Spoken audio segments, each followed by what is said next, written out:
17 महीने जेल में बिताने के बाद आखिरकार मनीष सिसोदिया को कथित शराब घोटाले में सुप्रीम कोर्ट से सशर्त जमानत मिल गई है। सुनवाई के दौरान अदालत ने पूछा कि जांच पूरी हो गई तो ट्रायल शुरू क्यों नहीं हुआ। कोर्ट ने कहा कि बिना ट्रायल के सज़ा नहीं दी जा सकती। जमानत देते समय सुप्रीम कोर्ट ने जो टिप्पणियां की हैं वे बहुत मायने रखती हैं, क्या उन पर अमल होगा।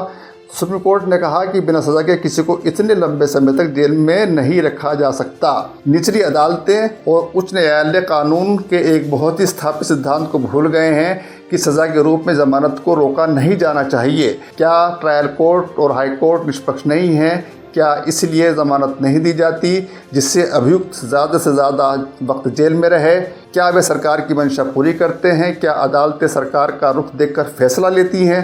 सुप्रीम कोर्ट की टिप्पणी भी है कि मुकदमे के शीघ्र पूरा होने की आशा में अपीलकर्ता को असीमित समय के लिए सलाखों के पीछे रखना संविधान के अनुच्छेद 21 के तहत आज़ादी के उसके मौलिक अधिकार से वंचित करना होगा। सवाल यह है कि जिस तरह की टिप्पणियां सुप्रीम कोर्ट ने की हैं, क्या निचली अदालतें उन पर अमल करेंगी? मनीष सिसोदिया जैसे लोगों के लिए के पास पैरवी करने के लिए बड़े वकील होते हैं, बहुत पैसा होता है, इसके बावजूद उन्हें 17 महीने जेल में बिताने पड़ते हैं। एक बड़ा सवाल है। कल्पना करें कि जिसके पास महंगा वकील करने के पैसे नहीं हैं, वह कितने दिन तक जेल में रहता होगा, सड़ता रहता होगा, सड़ भी रहे हैं। क्या सुप्रीम कोर्ट ऐसे लोगों की भी सुध लेगा जो सालों साल से जेल में बंद हैं और उन्हें तारीख के अलावा कुछ नहीं मिलता? सुप्रीम कोर्ट का कहना है कि अब समय आ गया है कि निचली अदालतें और उच्च न्यायालयों को इस सिद्धांत को पहचानना चाहिए कि ज़मानत नियम है और जेल अपवाद है। ज़मानत नियम और जेल अपवाद क्या सबके लिए है? दिल्ली दंगों के आरोपी 5 साल से जेलों में बंद हैं। क्या सुप्रीम कोर्ट उधर भी कुछ ध्यान देगा? क्या उन्हें भी ज़मानत मिलेगी? दिल्ली दंगों के 4 साल बाद, बल्कि ज़्यादा ही हो गए हैं, उमर खालिद और अन्य के खिलाफ बड़ी साजिश का मामला अभी भी अधर में क्यों है? 4 साल बीत गए हैं जब दिल्ली पुलिस ने दावा किया था कि उत्तर पूर्वी दिल्ली के दंगों के पीछे एक बड़ी साजिश थी और इसने गैरकानूनी गतिविधियां रोकथाम अधिनियम 1967 यूएपीए और भारतीय दंड संहिता आईपीसी की विभिन्न धाराओं को लागू करते हुए 59 एफआईआर दर्ज की थी। पुलिस ने दावा किया था कि दंगे जिनमें 53 लोगों की जान चली गई और सैकड़ों लोग घायल हो गए पूर्व नियोजित साजिश थी, जिसे जवाहरलाल नेहरू यूनिवर्सिटी के पूर्व छात्र उमर खालिद और उसके सहयोगियों ने रचा था।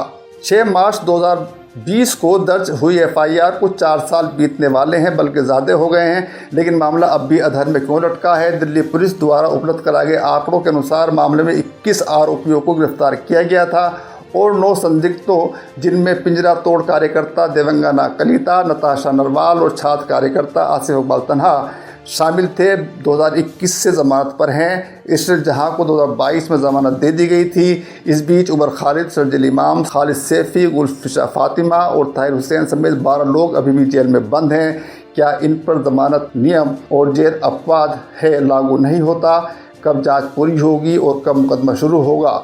सालों साल जेल में रखने के लिए क्या दिल्ली पुलिस कोई खेल खेल रही है? क्या दिल्ली पुलिस किसी के इशारे पर यह सब कुछ कर रही है कि दिल्ली दंगों के जो आरोपी हैं वो ज़्यादा से ज़्यादा वक्त तक जेल में रहें? क्या सरकार उनसे बदला ले रही है? क्या सरकार उनके ख़िलाफ़ कुछ ज़्यादा ही सख्त नहीं होती? जो उससे सवाल करते हैं, जो उसके बनाए गए कानून का विरोध करते हैं, आखिर कब तक दिल्ली दंगों के आरोपियों को जेल में सड़ाया जाएगा? क्या सुप्रीम कोर्ट इस पर कोई ध्यान देगा? बहुत बहुत शुक्रिया।